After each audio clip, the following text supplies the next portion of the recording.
Olá, você chegou ao episódio de número 10 desta que é a segunda temporada do Ossobuco Podcast. Este projeto é realizado com recursos do Fundo de Apoio à Cultura do Distrito Federal.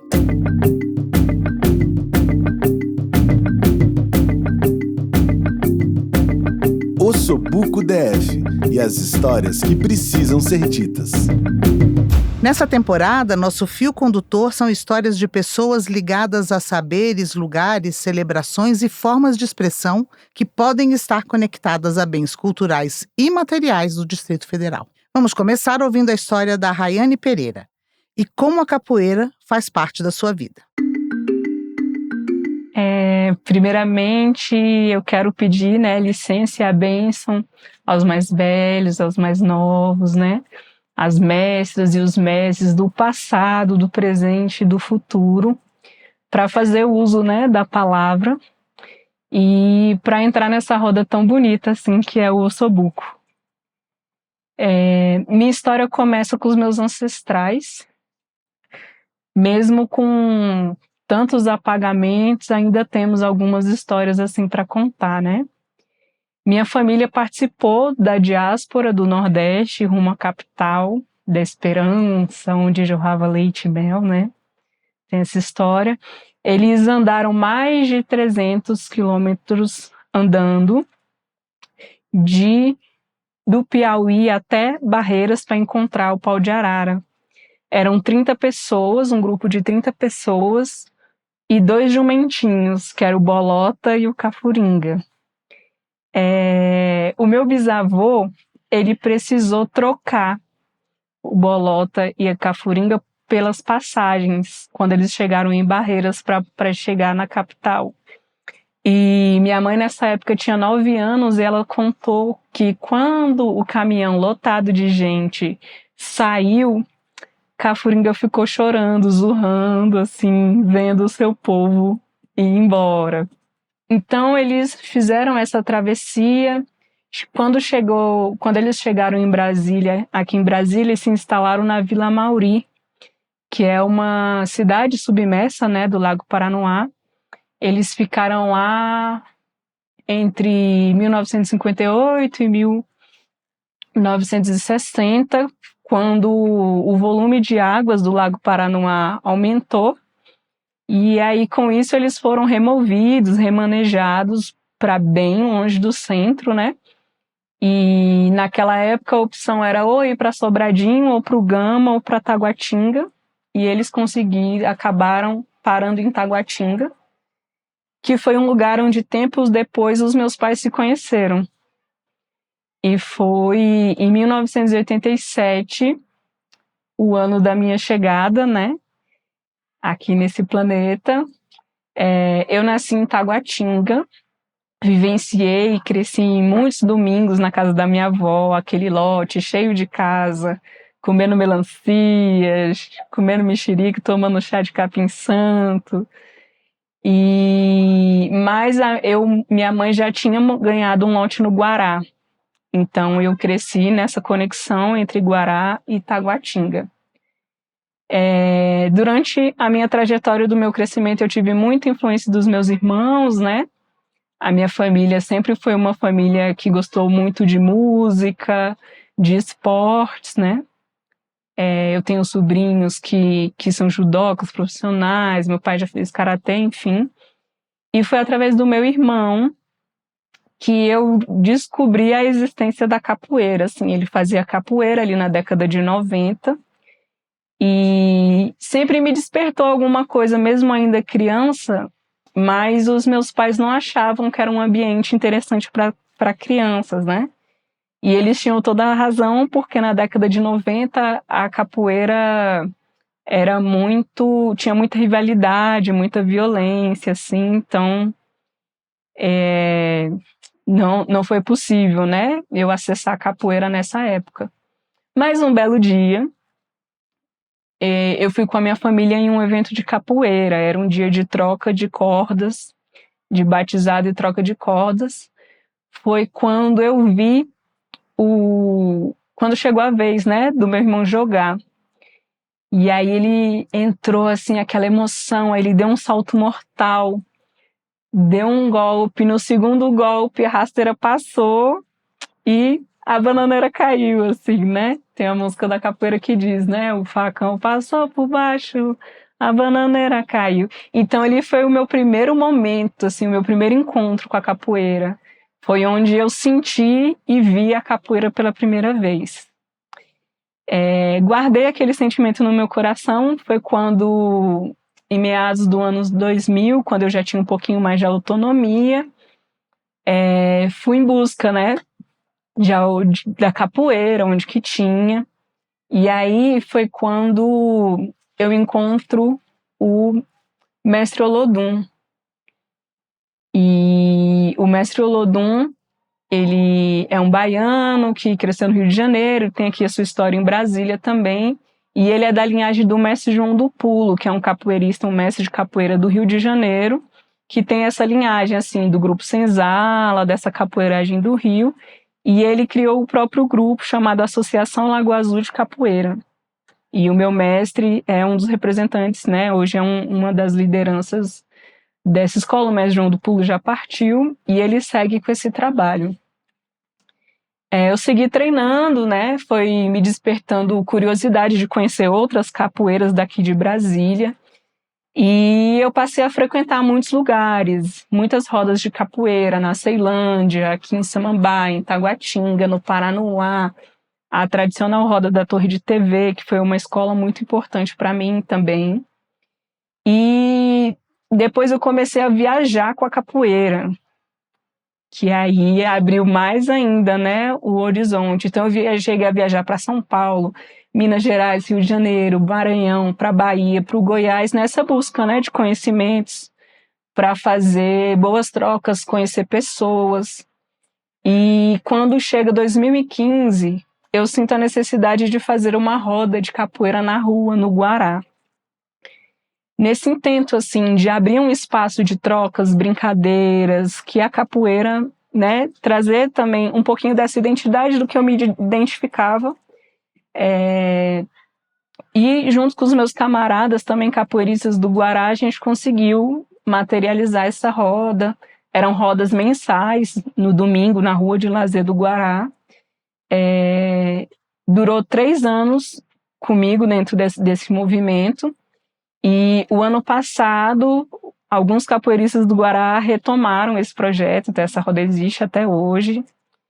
E se chama Roda dos Amigos do Guará. Acontece na Rua do Lazer, uma vez por mês aos domingos, né? E aí, nesse mesmo ano, eu recebo o título de professora de capoeira. E dou início à minha jornada de arte educadora na educação infantil, né? Ministrando vivências de capoeiras para as crianças. Então, eu atendo bebês de 4 meses até crianças maiores, de mais idades, né? E dentro desse ofício e todos os outros que a capoeira oferta, né? Dentro desse saber e fazer da cultura popular, a gente acaba desenvolvendo várias habilidades, assim, né? Então, vamos organizar um evento de capoeira. Aí você faz a produção, você faz o marketing, o design da camiseta, organiza vindas e idas de mestres e mestras. Então, também movimentou muito esse lugar, que muitas vezes a gente movimenta, mas não sabe dar nomes, né? Às vezes a gente tem a capacitação, mas como veio ali do fazer da comunidade, às vezes você nem sabe nomear, mas ajuda a gente também, né? A gente aprende muito, assim, nesse lugar. Tive um outro trabalho muito marcante também no tempo da pandemia, que junto com uma outra amiga, a gente realizou um grupo de estudos de capoeira chamado Oroiá. Era um coletivo Oroiá. E que inicialmente começou online e depois deu continuidade no presencial. E esse trabalho surgiu de uma provocação de amigas mulheres que tinham o desejo de se aproximar, de praticar a capoeira, mas não se sentiam à vontade diante de violências, assim, né, que acontecem, né, de violências, opressões, né, dentro desse sistema do patriarcado mesmo, assim.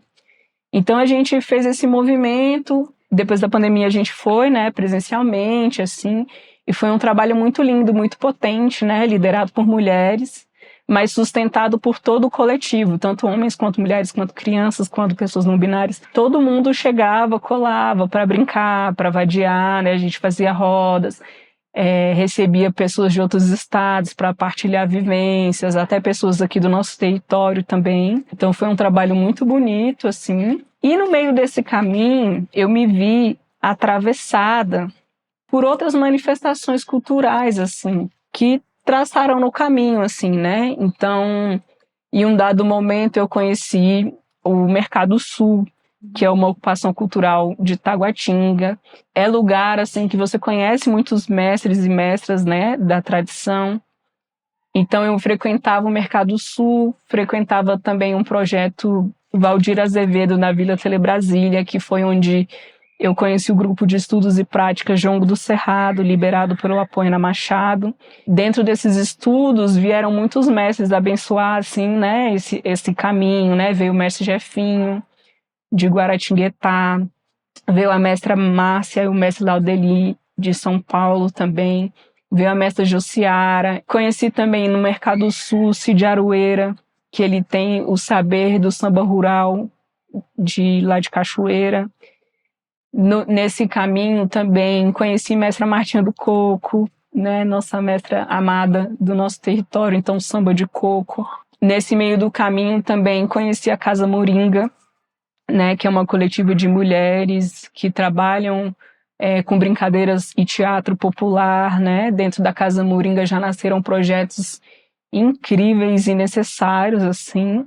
Mulheres quando se juntam, né, sempre saem coisas muito lindas, assim. Pela Casa Moringa também eu me tornei uma mulher brincante. E foi nessa oportunidade que eu criei uma figura também que se chama Mutamba.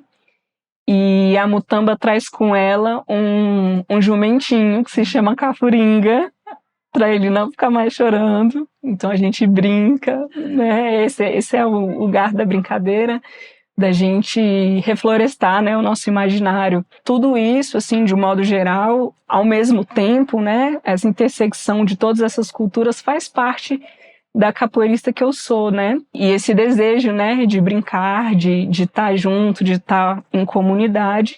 Esse é um pouquinho, assim, né, da minha trajetória e um pedacinho dessa caminhada aí que ainda tem muito chão, né, para caminhar, para gingar. A roda de capoeira é uma expressão cultural afro-brasileira que mistura arte marcial, dança, música e ancestralidade, reconhecida como Patrimônio Cultural Imaterial da Humanidade pela Unesco. Com origem na resistência dos escravizados, a prática foi tombada pelo IPHAN em 2008 e simboliza a identidade nacional, sendo hoje uma tradição viva praticada mundialmente. Para conversar com a gente, recebemos o Daniel Miojo, historiador e criador do programa Barracão da Rádio Cultura. Ele iniciou na capoeira em 1994 e participa do movimento em toda a sua cadeia produtiva. É um dos idealizadores do projeto Saberes dos Mestres e das Mestras na Capital, que é uma ação de salvaguarda do ofício dos mestres de capoeira e da roda de capoeira no DF. Obrigada por aceitar o nosso convite, Daniel. A gente trouxe para a nossa abertura a história de uma mulher capoeirista, inclusive indicada por você. Então, eu gostaria de iniciar nossa conversa te perguntando: lugar de mulher na capoeira? Oi, Elô, eu que agradeço o convite e a provocação que você começa me fazendo aí, né? Perguntando sobre o lugar de mulher na capoeira. Eu acho que lugar de mulher é onde a mulher quiser ir. E se ela está na capoeira hoje com tanto destaque e com tanta liderança também e protagonismo, é porque é onde ela quis ir. E quando se mete a fazer, faz bem feito, né? Eu acho que ao longo de toda a história da capoeira, há mulheres que entraram na cultura popular, na oralidade, até na própria mitologia, a gente pode dizer assim, numa certa mitologia da capoeira, a gente pode falar de Maria dos Homens, de Dona Maria do Camboatá, de algumas outras mulheres que seus nomes são lembrados e recontados através das histórias dos mestres antigos, mas a partir do momento em que a capoeira se sistematiza nas academias, se organiza nas academias ali nas primeiras décadas do século XX, principalmente a partir da década de 1930, a partir dali realmente as mulheres elas eu vou dizer assim, que o lugar delas se tornou bem menor na capoeira, e é isso que a gente viu ao longo do século XX, mas eu acho que isso faz parte de uma coisa que extrapola a própria capoeira. Eu acho que talvez na estrutura da própria sociedade, que vai se organizando através da história do Brasil, né, do século XX, através de golpes e ditaduras, e sempre momentos de censura e de perseguição a direitos e liberdades. E nesse momento em que a capoeira se sistematiza na década de 30, é um momento ali também de ditadura, de constituição, de eugenização da educação brasileira e diversas outras coisas que, quando chega na capoeira, aí a gente pode dizer que realmente o lugar da mulher ficou pequeno.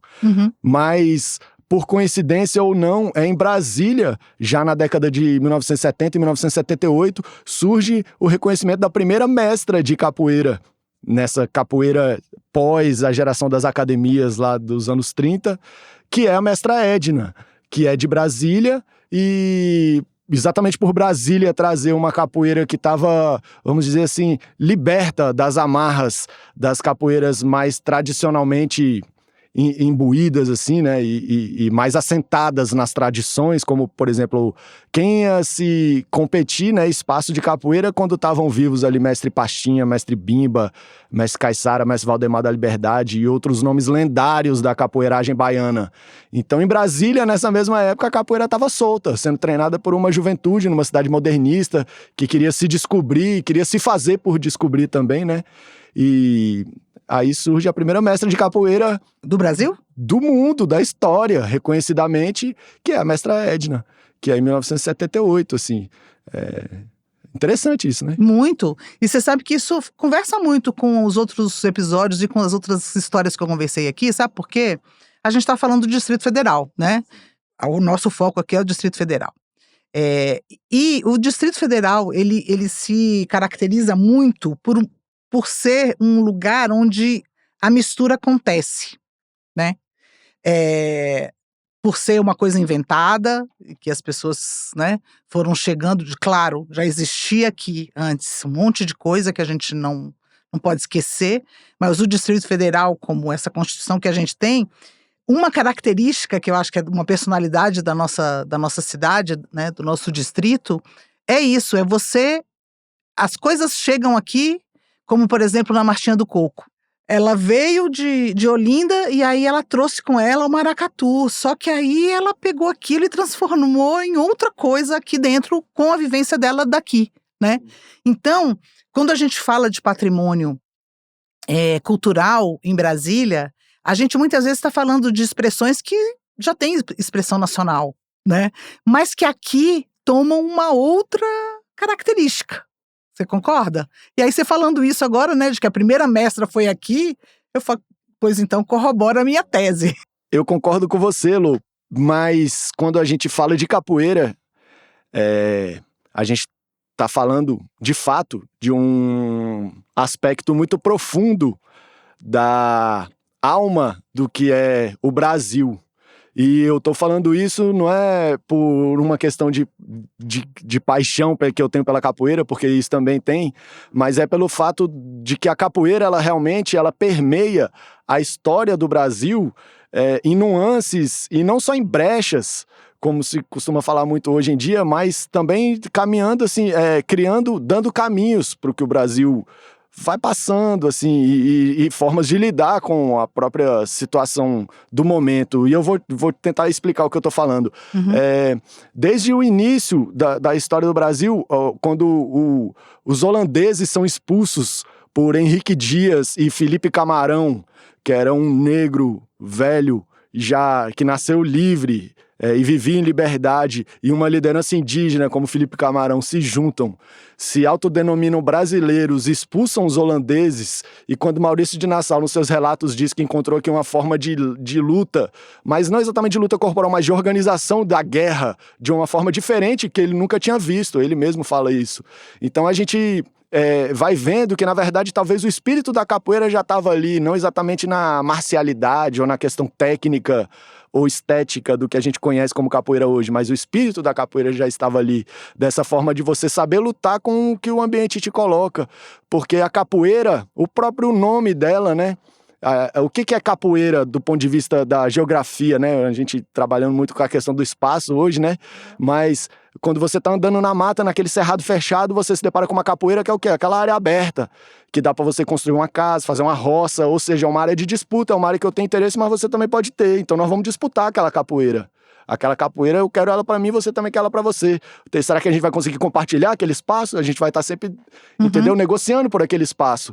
E que é uma coisa de dentro, que é onde os europeus demoraram 300 anos para conseguir chegar. Se a gente vê a história da colônia, da colonização do Brasil, ela se dá nos litorais. Só vai entrar a partir com as boiadas dos mineiros, já nos boiadeiros, que era o pessoal que era de dentro, mas também ia lá fora ver. Então, essa coisa da capoeira, esse espírito da capoeira e muitas outras lutas quilombolas, a gente pode chamar assim, lutas que se perderam com o passar do tempo, como por exemplo, eu falei de Mestre Bimba, que é a grande lenda, é o nosso organizador geral da capoeira, ele que pega uma tradição da rua, sistematiza, e ele trabalha isso a partir também de influência de não só de outras artes marciais que chegavam no Brasil no início do século XX, como o karatê, o judô, o jiu-jitsu, que chegavam já organizadas, mas ele se inspira também nas lutas antigas que ele conhecia. O pai dele era mestre do batuque, que era um outro tipo de luta. Trabalhava com joelhada, com as bandas trançadas, que também tinha um pandeiro e uma roda onde o pessoal batia a palma. Tinha a muganga e outras dessas lutas que se perderam com o passar do tempo, quando não se folclorizaram. A capoeira ela não se folclorizou, a capoeira ela jogou junto com o que estava sendo apresentado no momento. Quando ela é proibida pela primeira vez na história do Brasil no Código Penal de 1891, porque até então ela era realmente perseguida e marginalizada por ser uma prática de escravizados, basicamente. Não só isso, mas basicamente isso. Mas a partir de 1891 ela é de fato proibida com esse termo, capoeiragem. Exercícios de destreza física conhecidos como capoeiragem, está no Código Penal. Então praticar capoeira passa da cadeia. Então o pessoal vai parar de se dizer capoeira. No Rio de Janeiro é quando eles deixam de andar nos coletivos, nos grupos, nas chamadas maltas de capoeira. Eles se dizia, não, agora eu ando sozinho, eu sou malandro, pego um violão, pego um pandeiro, foram fazer o samba, foram andar sozinho. Nos coletivos onde se reunia, o mestre Joel Rufino dos Santos fala isso, inclusive, sobre, principalmente nas periferias da cidade, onde surgiram os primeiros clubes de várzea, de futebol, porque o futebol era aceito, a capoeira não era, mas a capoeira era a socialização daquelas pessoas, eles se encontravam naquele lugar, nos domingos, no sábado, no momento que tinha, levava a família, os meninos, ia brincar e era a capoeira passa a ser proibida, então levam a bola e vira futebol. E qual é a forma de jogar futebol que define o futebol brasileiro? É o drible ser mais importante que o gol, é o apelido, é a bicicleta, exercícios até acrobáticos, é muito mais importante jogar bonito do que jogar objetivo. Pois é. E aí no Recife, por exemplo, os capoeiristas vão inventar o passo do frevo e parar de se dizer capoeiras e passa a se dizer passista, mas usa aquela mesma arminha, que era o guarda-chuva, que eles laminavam aquilo ali para usar como uma arma branca mesmo, e passa a ser uma coisa representativa de uma cultura e tal. Então a capoeira ela entra e se dilui, mesmo proibida. Ela se dilui de uma forma, só que na Bahia ela teve uma continuidade, né? Se a gente for olhar aquelas pinturas, as iconografias do século XIX, como Rugendas, Debré e outros que retrataram o Brasil, a gente vai ver, por exemplo, quando mostra capoeira, aquele jogo de capoeira, uma ginga ali representando a capoeira, tem um tambor, e quando é no Rio de Janeiro tá sempre no meio da cidade, numa esquina urbana. Quando é na Bahia, esses retratos eles estão sempre no mato, numa área de mata fechada, e ao fundo lá você vê a cidade no horizonte.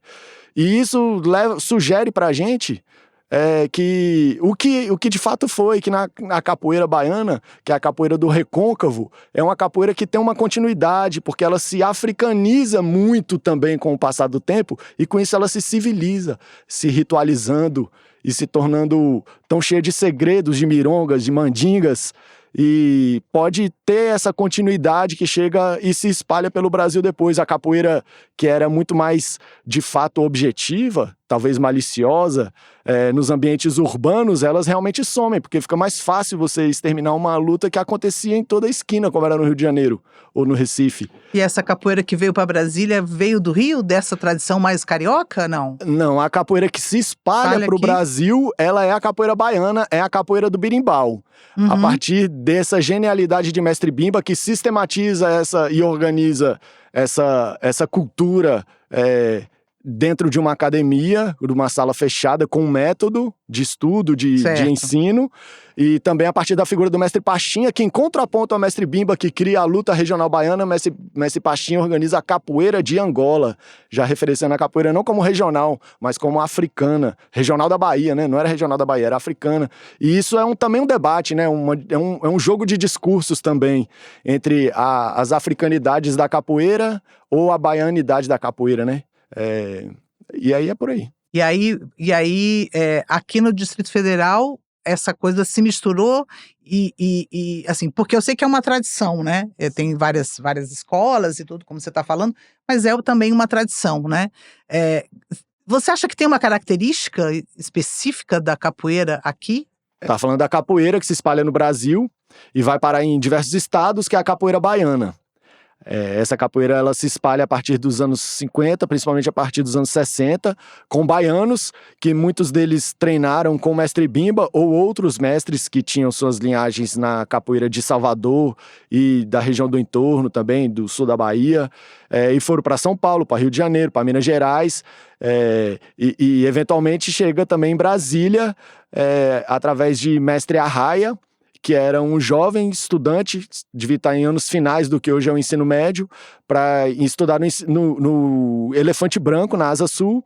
Ele abre um trabalho de capoeira, se apresenta como capoeirista e abre um trabalho de capoeira. Nessa primeira turma dele entram os hoje mestres Tabosa, mestre Cláudio Danadinho, mestre Fritz, que são esses primeiros que fazem parte dessa primeira geração. A ditadura militar ela se fecha. A partir de 1968, o Mestre Arraia, ele tinha algum engajamento político, eles faziam, por exemplo, manifestação de capoeira no 7 de setembro e tal, ele fazia algumas provocações, ele acaba saindo da cidade e sumindo. O Mestre Tabosa conta que um dia ele, de repente, não apareceu mais. Ele era filho de ministro, alguém que trabalhava em altos cargos da República, provavelmente o pai dele deve ter mandado ele de volta para a Bahia, porque talvez já estivesse dando alguma questão aqui, né, relacionada à ditadura militar. Então, ficam esses jovens meninos aprendizes perdidos em Brasília, já de certa forma engajados com capoeira. Já apaixonados? Já apaixonados, com alguma coisa ali breve ensinada para eles, e eles vão criando seus próprios sistemas de treino. E a partir de uma amizade do mestre Cláudio Danadinho com o pessoal do Rio de Janeiro, porque ele era do Rio de Janeiro, que fez lá o grupo Senzala no Rio de Janeiro, que era um grupo, inclusive parecido, era um grupo de jovens também, que tinham tido algum contato com a capoeira baiana em Salvador, e se reuniam para treinar nos condomínios, lá na zona sul do Rio de Janeiro, na praia, era tudo surfista, essa galera assim. Eles eram amigos do mestre Cláudio Danadinho aqui em Brasília. Então começou a ter esse intercâmbio entre Brasília e a Senzala do Rio de Janeiro, inclusive com mestres aqui de Brasília, como o Tabosa, o mestre Adilson também, que participaram do Cordão de Ouro, que era uma premiação que teve lá em 67, 68, 69, lá no Rio de Janeiro, que era uma competição de capoeira, era uma competição de apresentações de capoeira, cada grupo apresentava a sua capoeira, era um tipo de competição já naquela época de capoeira. Então é interessante a gente pensar que isso trouxe sim uma identidade de capoeira para Brasília, principalmente muito pela personalidade de mestre Tabosa mesmo, que era uma pessoa que tinha uma tendência de organizar. Então ele tem a perspicácia de pegar e colocar uma foto do mestre Bimba no centro da academia, lá no centro da sala, como ele tinha visto nas aulas de judô dele, onde o pessoal bota a foto do mestre Jigoro Kano, eles colocam lá do judô, ele botou a do mestre Bimba, ele cria uma saudação para iniciar o treino, ele cria uma dinâmica de treinamento ritualiza que começa... um pouco, né? Não falo nem de ritualizar, mas muito mais de uma liturgia de treinamento, do ponto de vista de fazer um alongamento, um aquecimento, uma ginástica. Ele dava aula também de ginástica, né? Então tinha tinha muito essa coisa, a questão esportiva mesmo do treino, a dinâmica do treino e o jogo que vai sendo criado a partir desse tipo de treinamento. O pessoal treinava muito, em muito volume, era 200, 300, 500 repetições de golpes às vezes. Coisas assim, que hoje em dia são inconcebíveis, depois que a gente começou a estudar um pouco mais de anatomia e do que é rendimento esportivo. Mas era isso que eles faziam. E isso resultava num jogo extremamente técnico, apurado, rápido e objetivo. Tanto que quando a Confederação Brasileira de Pugilismo organiza o primeiro campeonato brasileiro de capoeira, a capoeira de Brasília é destaque total. Somos campeões do peso pesado com o mestre Paulão, destaque técnico com o mestre Monera, e a equipe de Brasília é extremamente bem avaliada. Nesse primeiro Campeonato Brasileiro de Capoeira, em 1975 ou 6, ou seja, havia 10 anos, não tinha 10 anos de tradição de capoeira na cidade, e a capoeira da cidade já era destaque no Campeonato Brasileiro de Capoeira, onde estava, por exemplo, capoeiristas baianos representantes dessas linhagens mais nobres. O que quer dizer que o campeonato não significa exatamente muita coisa. Do ponto de vista de como a gente pode olhar para aquela manifestação cultural. Agora, o jogo e o tipo de jogo que acontecia em Brasília, esse adquiriu muito respeito por mérito próprio dentro da própria roda de capoeira. E você acha que, por ser considerado patrimônio cultural mundial e nacional, isso faz alguma diferença no dia a dia para os capoeiristas, para as pessoas, enfim, que acho que sim. Lidam com isso no dia a dia? É interessante essa pergunta. Eu dividiria a capoeira, para chegar nisso aí que você falou, em 5 fases, de forma grosseira, assim. Seria essa fase marginal e escravizada, depois uma fase criminosa, quando ela passa a figurar no Código Penal, depois uma fase folclórica, quando ela ainda é crime no Código Penal, mas já é ignorada pelas ruas e ela passa a ser um folclore. Depois a fase das academias, que é essa fase de mestre Bimba, mestre Pachinha, que organizam essa manifestação de rua dentro da academia. E depois a fase patrimônio. Nessa fase que eu chamei de das academias, ela vem do ponto de vista de como o Brasil olha para a capoeira em contínuo. Da mesma forma que o Brasil criminalizou e projetou que queria ser um país onde a capoeira não existisse, esse foi o projeto do Brasil para com a capoeira, foi de extermínio. Não deu certo. Então o Brasil passa a ignorar a capoeira. De repente, quando sai o novo Código Penal, já no governo de Getúlio Vargas, não vamos lembrar agora o ano, mas esse Código Penal, a capoeira já não figura lá, ou seja, ela deixa de ser crime. Ela foi descriminalizada, vamos dizer assim. Mas ela já era ignorada desde antes e continua sendo ignorada até 2007, quando o ministro Gil olhou para a capoeira, com seu olhar sensível de baiano, de artista e de alguém que vê o valor na sabedoria, nesse arcabouço de sabedoria que é a cultura popular do Brasil, principalmente a capoeira. Ele olha para a capoeira e foi só ele olhar para a capoeira. Foi só o Brasil olhar um pouquinho que ela se torna patrimônio nacional, se torna patrimônio da humanidade. Isso faz sim diferença, porque hoje quem entra na capoeira já não entra, por exemplo, eu entrei na capoeira em 1994, o meu recorte ele é muito curto, mas quando eu entro na capoeira, a capoeira não era exatamente bem vista pelos nossos pais, ela não era exatamente bem vista pelos comerciantes. A gente falava que ia fazer um batizado, pode patrocinar, botar um nome na camiseta, não conseguia patrocínio, não conseguia apoio. Isso veio vindo muito depois, assim. E não se sabia exatamente o que era, né? É uma dança. Não, é uma luta. Não, né? Então, eu acho que no senso comum ficava um pouco assim, né? Essa coisa que é marginalizada, que é tentada escondida, você fica indefinida, e que sempre foi né? vista assim como uma coisa assim, coisa de malandragem, né? De uma coisa que não era realmente bem vista, né? Perguntava, tá fazendo capoeira, mas por que não faz taekwondo? Por que não faz um karatê? Entendeu? Tipo, não era exatamente assim uma coisa expressada, mas era sutil, mas acontecia assim. E aí, a partir de agora já não é assim. O pessoal que entra na capoeira, é muito interessante isso, porque isso é uma curva que ela vai sendo feita ainda na década de 90, quando o pessoal do Brasil passa a ir para a Europa, ir para os Estados Unidos, ir para outros países, Austrália, Ásia, principalmente, para levar a capoeira. E aí, quem entrava na capoeira em 1996, lá em Paris, não era exatamente um adolescente brigão, como era o caso aqui em Brasília. Era um adolescente que queria ficar bom de briga. lá em Paris, ou em Londres, ou em Amsterdã, quem entrava na capoeira era um jovem estudante de antropologia que queria conhecer uma cultura exótica de outro lugar e ter acesso a alguma proximidade com elementos africanos, do Novo Mundo, numa perspectiva muito mais cultural, exatamente. Chegava com um djembe embaixo do braço e tal, para fazer aquele treino de capoeira. E essa pessoa que veio do Brasil nesse contexto precisa reaprender a lidar com a própria prática de ensinar capoeira, do que ensinar na capoeira, e quando eles voltam para o Brasil, depois de 5, 10, 15 anos, o tempo que for, né, trazendo essa bagagem também, quando encontra o pessoal, fala, ó, pessoal, capoeira no mundo aí é outra parada. Nós ainda estamos aqui, parecendo que nós estamos ainda lá nos anos 40, entendeu? Mas, então essa curva ela já foi se fazendo aí a partir dos anos 90. Então, quando ela se torna patrimônio, quem entra na capoeira hoje já entra numa manifestação cultural patrimonializada, respeitada, onde a gente tem acesso a editais e recursos públicos, e tem em Brasília aqui tem o Fundo de Apoio à Cultura da Secretaria de Cultura, tem o Aldir Blanc Nacional, tem várias leis aí que beneficiam diversos projetos também, que já incluem, envolvem e podem trazer sim benefícios para a capoeira, e aí os capoeiristas também precisam se reorganizar, né, enquanto capoeiras, porque agora já não é mais só o capoeira, mas é o detentor de um bem cultural. Enquanto detentor de um bem cultural, a responsabilidade aumenta, mas também você tem outros acessos, né, que o Estado vai te dando. Inclusive agora, esse ano passado, nós estamos nesse momento, assim, né? O Ministério da Cultura instituiu nacionalmente agora o patrimônio cultural, os mestres, né, e mestras, que não existia. Existem alguns estados no Brasil, Pernambuco, Paraíba, eu acho, mas não existe uma política, por exemplo, aqui no Distrito Federal, de você ter o título de mestre e mestra, né? E agora essa política foi instituída pelo Ministério da Cultura nacionalmente, né? Então, isso é uma coisa que valoriza muito essas pessoas que, na verdade, são responsáveis por passar adiante, né? A Eu acho que assim, isso.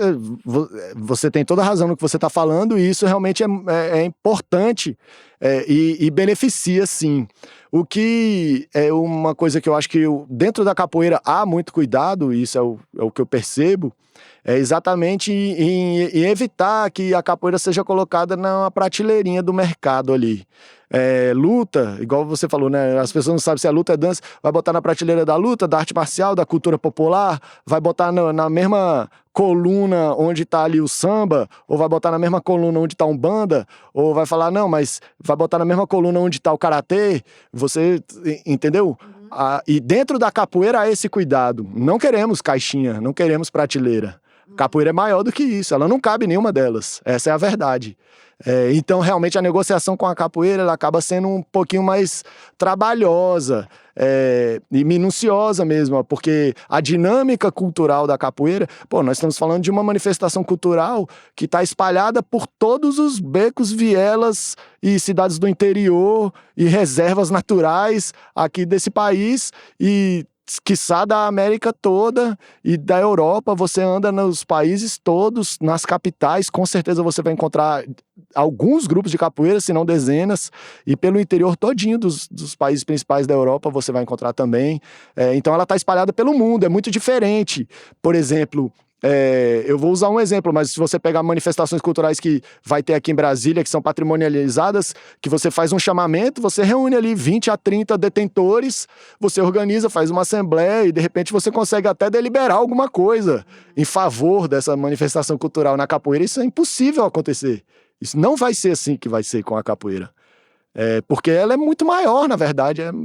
Entendeu? Ela é uma coisa que extrapola qualquer prateleira dessas. Entendi. A gente passa agora por um momento em que a gente está questionando muitas coisas, né? Eu acho que, enfim.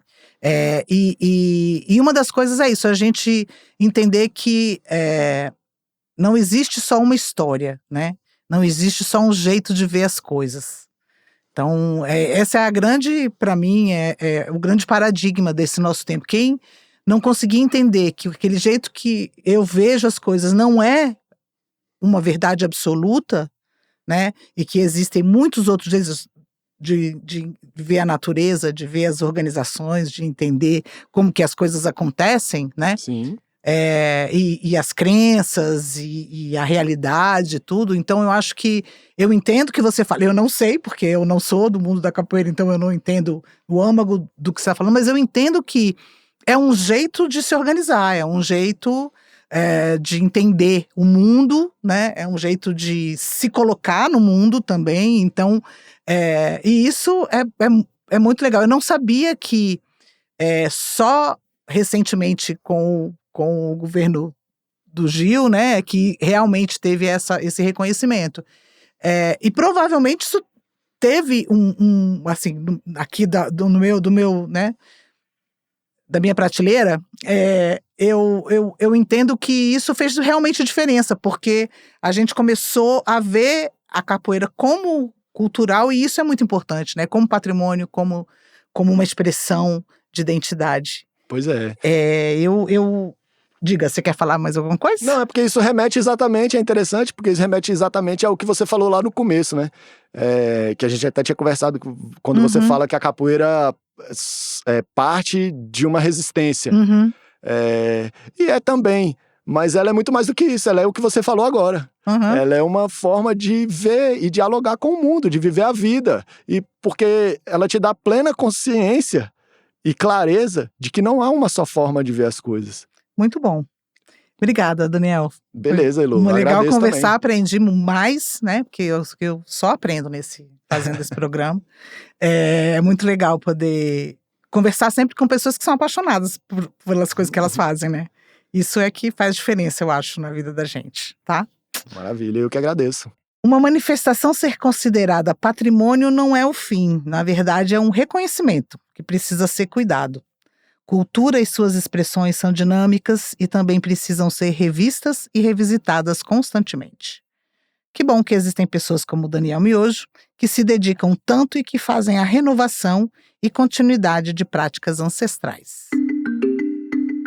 E por aqui terminamos mais um episódio da 2ª temporada do Osobuco Podcast. Obrigada pela companhia. Se você quiser falar com a gente sobre este episódio ou tem sugestão de história que precisamos conhecer, pode mandar e-mail para contato@osobu.co.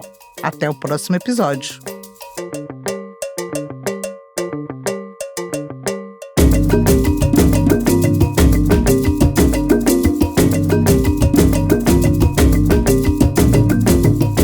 Este projeto é realizado com recursos do Fundo de Apoio à Cultura do Distrito Federal. Coordenação geral, Heloísa Rocha. Coordenação de produção, mentoria e curadoria, Denise Cote. Pesquisa, Maíra Fonseca. Coordenador técnico de áudio, Jota. Gestão administrativa, Beatriz Ramos. Fotos, Zuleika de Souza. Roteiros, edição de conteúdo e apresentação, Heloísa Rocha. Edição e trilha, por Aloysio Lous, da Som do Cosmo. Identidade visual, Vinícius Santos. Site, Daniel Souza e Danilo Lima. Estratégia de comunicação, Tum Thompson. Mídias sociais, Carol Dutra. E assessoria de imprensa, Érica Cidade.